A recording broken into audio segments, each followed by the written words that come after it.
அன்பான இறைமக்களே, இன்று Bible reading பிளானின் 114வது நாள். இன்று நாம் வாசித்து அறிய இருக்கிற விவிலிய பகுதி யோபு அதிகாரம் 16 முதல் 20 வரை. யோபு அதிகாரம் 17. என் உயிர் ஊசலாடுகின்றது, என் நாள்கள் முடிந்துவிட்டன, கல்லறை எனக்கு காத்திருக்கின்றது. உண்மையாகவே எள்ளி நகைப்போர் என்னை சூழ்ந்துள்ளனர். என் கண்முன் அவர் தம் பகைமையே நிற்கின்றது. நீரே எனக்கு பணயமாயிருப்பீராக. வேறு யார் எனக்கு கையடித்து உறுதியளிப்பார்? அறிய முடியாதபடி அவர்கள் உள்ளத்தை அடைத்து போட்டீர். அதனால் அவர்கள் மேன்மையை விடமாட்டீர். கைமாறு கருதி நண்பருக்கு எதிராய் புறங்கூறுவோரின் பிள்ளைகளின் கண்களும் ஒளி இழந்து போம். என் இனத்தாருக்கு அவர் என்னை பழி சொல்லாக்கியுள்ளார். என்னை காண்போர் என் முன் துப்புகின்றனர். கடந்துயரால் என் கண்கள் மங்குகின்றன. என் உறுப்புகள் எல்லாம் நிழல் போல் ஆகின்றன. இதை கண்டு நேர்மையானவர் திகைக்கின்றனர். குற்றமற்றோர் இறைப்பற்று இல்லார் மேல் சீற்றம் அடைகின்றனர். நேர்மையாளர் தம் நெறியை கடைபிடிப்பர். கரையற்ற கையினர் இன்னும் வலிமை அடைவர். ஆனால் இப்பொழுது நீங்கள் எல்லோரும் திரும்பி வாருங்கள். வந்தாலும் ஞானமுள்ள எவரையும் உங்களில் காண மாட்டேன். கடந்தன என் நாள்கள், தகர்ந்தன என் திட்டங்கள், அவ்வாறே ஆயின என் இதய நாட்டங்கள். அவர்கள் இரவை பகலாக திரிக்கின்றார்கள். ஒளி இருளுக்கு அண்மையில் உள்ளது என்கின்றனர். இருள் உலகையே என் இல்லமென எதிர்பார்ப்பேனாகில், என் படுக்கையை இருளிலே விரிப்பேனாகில், படுகொலியை நோக்கி என் தந்தையே என்றும், புழுவை நோக்கி என் தாயே என் தமக்கையே என்றும் புகழ்வேனாகில், பின் எங்கே என் நம்பிக்கை? என் நம்பிக்கையை காணப்போவது யார்? நாம் ஒன்றாய் புழுதிக்கு போகும்போது இருள் உலகில் வாயில் வரை அது இறங்குமா? யோபு அதிகாரம் 18. தீயோரின் தவிர்க்க முடியாத முடிவு. அதற்கு சுகாவியனான பில்தாது சொன்ன பதில்: எப்பொழுது உமது சூழ்ச்சியுள்ள சொற்பொழிவை முடிக்கப் போகிறீர்? சிந்தித்து பாரும், பின்னர் நாம் பேசுவோம். மாக்களாக நாங்கள் கருதப்படுவது ஏன்? மதியினர்களோ நாங்கள் உம் கண்களுக்கு. சீற்றத்தில் உம்மையே நீர் கீறிக்கொள்வதனால் உம் பொருட்டு உலகம் கைவிடப்பட வேண்டுமா? பாறையும் தன் இடம் விட்டு நகர்த்தப்பட வேண்டுமா? தீயவரின் ஒளி அணைந்து போம், அவர்களது தீக்கொழுந்து எரியாது போம். அவர்களின் கூடாரத்தில் ஒளி இருளாகும். அவர்கள் மீது ஒளிரும் விளக்கு அணைந்து போம். அவர்களின் பீடு நடை தளர்ந்து போம். அவர்களின் திட்டமே அவர்களை கவிழ்க்கும். அவர்களின் கால்களே அவர்களை வலைக்குள் தள்ளும். அவர்கள் நடப்பதோ கண்ணிகள் நடுவில்தான். கண்ணி அவர்களின் குதிகாலை சிக்கி பிடிக்கும். சுருக்கு அவர்களை மாட்டி இழுக்கும். மண் மீது அவர்களுக்கு சுருக்கும். பாதையில் அவர்களுக்கு பொறியும் மறைந்துள்ளன. எப்பக்கமும் திகில் அவர்களை நடுங்க வைக்கும். கால் செல்லும் வழியில் துரத்தி விரட்டும். பட்டினி அவர்களின் வலிமையை விழுங்கிடும். தீங்கு அவர்களின் வீழ்ச்சிக்கு காத்திருக்கும். நோய் அவர்களின் தோலை தின்னும். சாவின் தலைப்பேறு அவர்களின் உறுப்புகளை விழுங்கும். அவர்கள் நம்பியிருந்த கூடாரத்தினின்று பிடுங்கப்படுவர். அச்சம் தரும் அரசன் முன் கொணரப்படுவர். அவர்களின் கூடாரங்களில் எதுவும் தங்காது. அவர்களின் உறைவிடங்களில் கந்தகம் தூவப்படுகின்றது. கீழே அவர்களின் வேர்கள் காய்ந்து போம். மேலே அவர்களின் கிளைகள் பட்டு போம். அவர்களின் நினைவே அவனியில் இல்லாது போம். மண்ணின் முகத்தே அவனுக்கு பெயரே இல்லாது போம். ஒளியிலிருந்து இருளுக்குள் அவர்கள் தள்ளப்படுவர். உலகிலிருந்தே அவர்கள் துரத்தப்படுவர். அவர்களின் இனத்தாரிடையே அவர்களுக்கு வழிமரபும் வழித்தோன்றலும் இல்லை. அவர்கள் வாழ்ந்த இடத்தில் அவர்கள் வழி எஞ்சினோர் யாரும் இல்லை. அவர்கள் கதி கண்டு திடுக்கிட்டது மேற்றிசை, திகிலுற்றது கீழ்த்திசை.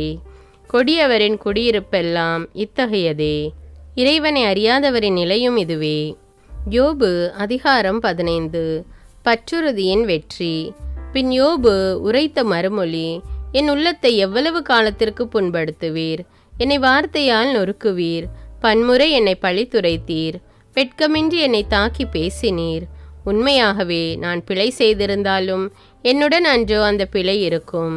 எனக்கு எதிராய் நீங்களே உங்களை பெருமைப்படுத்திக் கொள்வீர்களாகில், என் இழிநிலையை எனக்கு விரோதமாய் காட்டுவீராகில், கடவுள்தான் என்னை நெருக்கடிக்குள் செலுத்தினார் என்றும் வலை வீசி என்னை வளைத்தார் என்றும் அறிந்து கொள்க.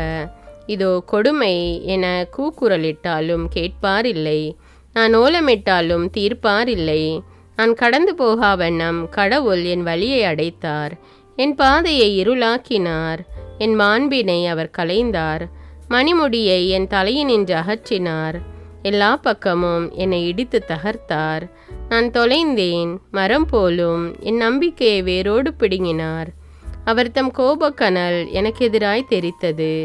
அவர் எதிரிகளில் ஒருவனாய் என்னையும் எண்ணுகின்றார். அவர் தம் படைகள் ஒன்றாக எழுந்தன. அவர்கள் எனக்கு எதிராய் முற்றுகையிட்டனர். என் கூடாரத்தை சுற்றி பாசறை அமைத்தனர். என்னுடன் பிறந்தவரை என்னிடமிருந்து அகற்றினார். எனக்கு அறிமுகமானவரை முற்றிலும் விலக்கினார். என் உற்றார் என்னை ஒதுக்கினர். என் நண்பர்கள் என்னை மறந்தனர். என் வீட்டு விருந்தினரும் என் பணிப்பெண்களும் என்னை அந்நியனாக கருதினர். அவர்கள் கண்களுக்கு முன் நான் அயலான் ஆனேன்.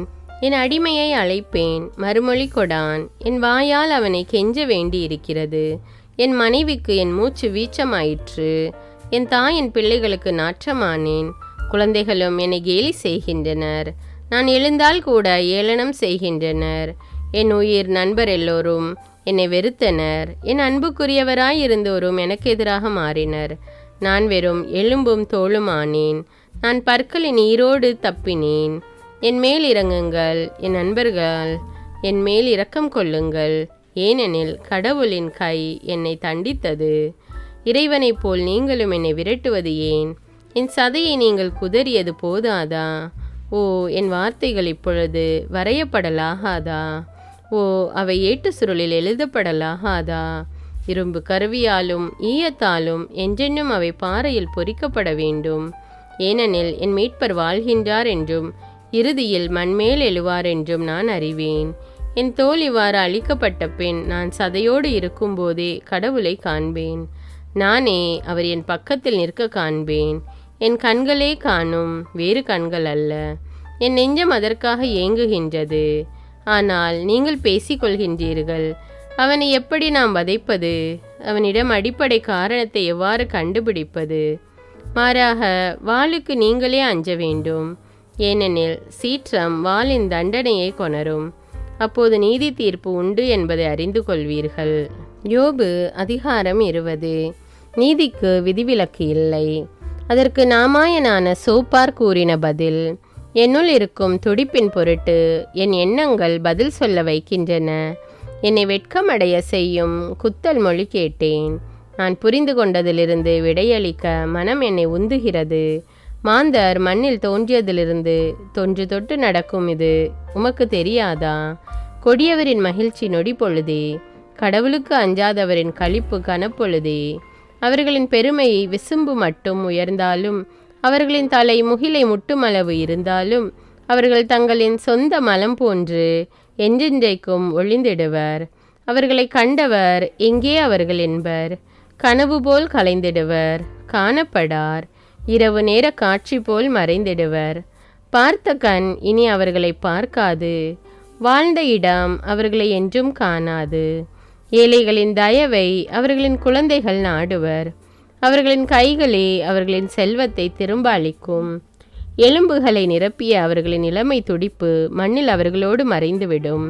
தீங்கு அவர்களின் வாயில் இனிப்பாயிருப்பினும், நாவின் அடியில் அதை அவர்கள் மறைத்து வைப்பினும், இழந்து போகாமல் அதை அவர்கள் இருத்தி வைத்தாலும், அன்னத்தின் நடுவே அதை அடைத்து வைத்தாலும், வயிற்றிலே அவர்களின் உணவு மாற்றமடைந்து அவர்களுக்கு விரியன் பாம்பின் நஞ்சாகிவிடுமே. செல்வத்தை விழுங்கினர், அதை அவர்களே கக்குவர். இறைவன் அவர்களின் வயிற்றிலிருந்து அதை வெளியேற்றுவார். விரியன் பாம்பின் நஞ்சை அவர்கள் உறிஞ்சுவர்.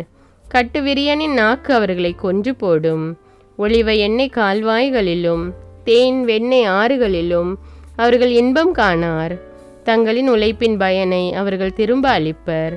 அதை அவர்கள் உண்ண மாட்டார். வணிகத்தின் வருவாயில் என்புறார். ஏனெனில் அவர்கள் ஏழைகளை ஒடுக்கி இல்லாதவராக்கினர். தாங்கள் கட்டாத வீட்டை அவர்கள் அபகரித்து கொண்டனர். அவர்களின் ஆசைக்கோர் அளவே இல்லை. ஆதலால் அவர்கள் இச்சித்த செல்வத்தில் மிச்சத்தை காணார். அவர்கள் தின்ற பின் எஞ்சியது எதுவும் இல்லை. எனவே அவர்களது செழுமை நின்று நிலைக்காது. நிறைந்த செல்வத்திடை அவர்களுக்கு நெருக்கடி ஏற்படும். அவலத்தின் பழுவெல்லாம் அவர்கள் மேல் விழும். அவர்கள் வயிறு புடைக்க உண்ணும்போது இறைவன் தம் கோப கனலை அவர்கள் மேல் கொட்டுவார். அதையே அவர்களுக்கு உணவாக பொழிவார். அவர்கள் இரும்பு ஆயுதத்திற்கு அஞ்சி ஓடுவர், ஆனால் வெண்கலவில் அவர்களை வீழ்த்திடுமே. அவர்கள் அதை பின்புறமாக இழுப்பர். மின்னும் அம்பு முனை பிச்சியிலிருந்து வெளிவரும். அச்சம் அவர்கள் மேல் விழும். காரிருள் அவர்களது கருவூலத்திற்கு காத்திருக்கும். மூட்டாத தீ அதனை சுட்டெரிக்கும். அவர்களின் கூடாரத்தில் எஞ்சியதை விழுங்கும். விண்ணகம் அவர்களின் பழியை வெளியாக்கும். மண்ணகம் அவர்களை மறுத்திட எழுந்து நிற்கும். அவர்களது இல்லத்தின் செல்வம் சூறையாடப்படும். இறைவனின் வெஞ்சின நாளில் அது அடித்து போகப்படும். இதுவே பொல்லார்க்கு கடவுள் அளிக்கும் பங்கு. அவர்களுக்கு இறைவன் குறிக்கும் உரிமை சொத்து.